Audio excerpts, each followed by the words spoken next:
Hola, ¿qué tal? Bienvenidos a este espacio dedicado a la música dentro de la misa, dentro de la liturgia, y vamos a estar aprendiendo o vamos a estar analizando las partes de la misa y los cantos correctos, y vamos a estar aprendiendo un poquito más sobre qué es la misa, por qué los cantos y todo esto. Así es que quédense conmigo y vamos a empezar. Después del Concilio Vaticano II, en toda esta nueva reestructura que se hace dentro de la iglesia, pero nosotros enfocados dentro de la misa, pues antes del concilio los sacerdotes hacían la misa de espaldas al pueblo, entonces, y todo se rezaba en latín. Entonces las personas aprendían los rezos en latín, pero verdaderamente que pocos sabían lo que significaba cada rezo. Entonces, dentro de la música, pues era igual. Entonces, los cantos igual en latín y muchos cantos que pues no se sabían en sí que expresaban o que decían. Si la gente iba obviamente con esa devoción, pero difícilmente entendía qué era lo que estaba pasando. Entonces, después del Concilio Vaticano II y que se hace esta reestructura, entonces es donde ya el Catecismo de la Iglesia nos marca que la misa, los cantos de la misa pueden ser, que deben de ser en el idioma del lugar donde se está y con los instrumentos disponibles que se tengan.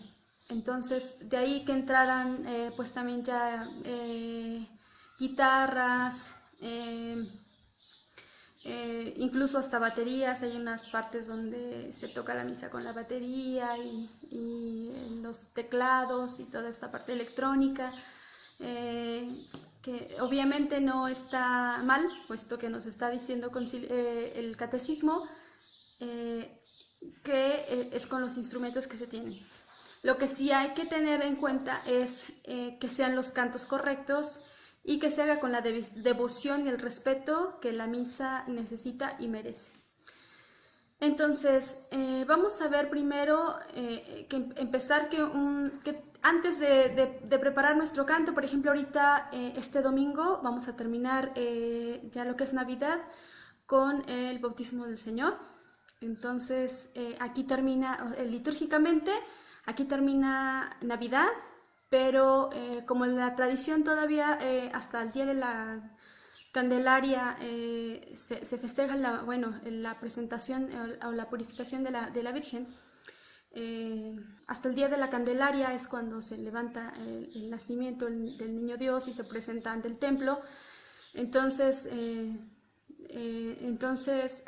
ahí podemos incluso todavía tener los adornos navideños y todo, porque por tradición se pueden quedar hasta ese tiempo, pero litúrgicamente Navidad termina hasta un domingo después de la Epifanía del Señor. Entonces, en este tiempo, en esta fecha, pues sería el siguiente domingo, que es el día del bautismo del Señor. Entonces, ahorita ¿qué estaríamos preparando?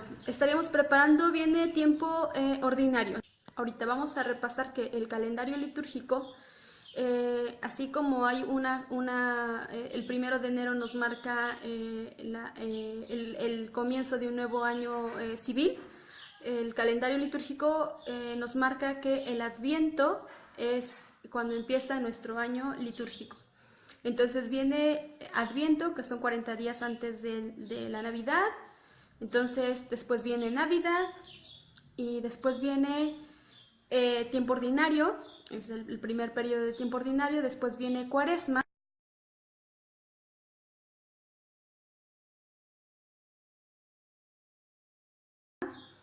Y después de la Cuaresma viene Pentecostés, y después de ahí viene otro tiempo del tiempo ordinario.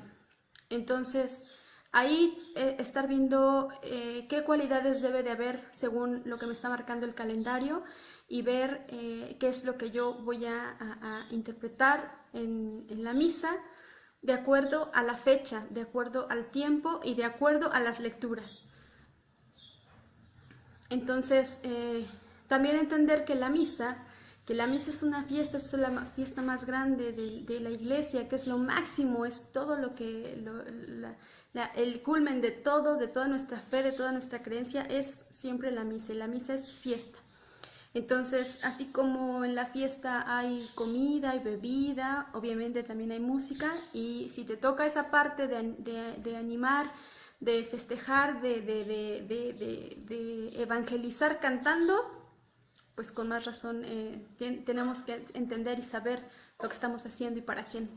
Entonces, igual la misa se divide en 4 tiempos, se podría decir, que está primero viene los ritos iniciales, que viene desde el canto de entrada hasta la oración colecta. Después viene lo que es la liturgia de la palabra, después viene la liturgia eucarística y por último los ritos finales. Entonces ahí estar checando qué parte del canto, qué canto es propio ya sea tanto del tiempo litúrgico como el espacio de la misa.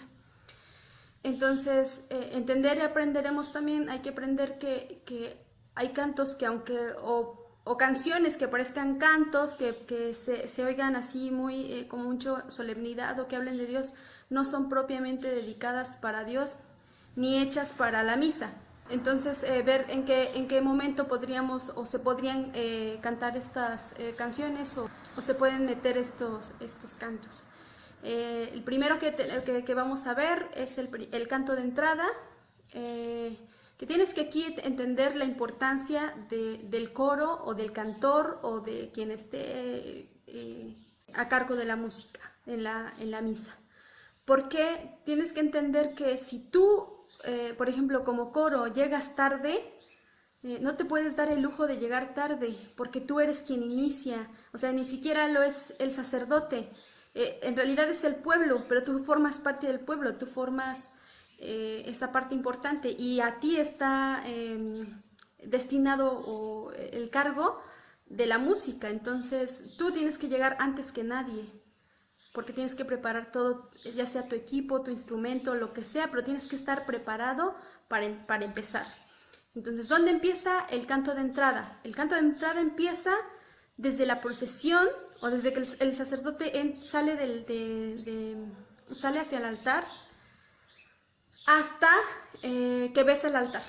Hasta que llega y besa el altar, ahí entonces todo ese tiempo tenemos para nuestro canto de entrada. En el caso, por ejemplo, de que haya incienso, es lo mismo. Si entra, por ejemplo, en procesión, si entra con acólitos o con ministros o las personas que vayan a colaborar dentro de la liturgia, dentro de la misa, entonces ahí igual tienes que esperar hasta que el sacerdote llegue al altar, a la mesa, y bese el altar. Entonces ahí es donde termina tu canto de entrada. El canto de entrada tiene que tener un requisito.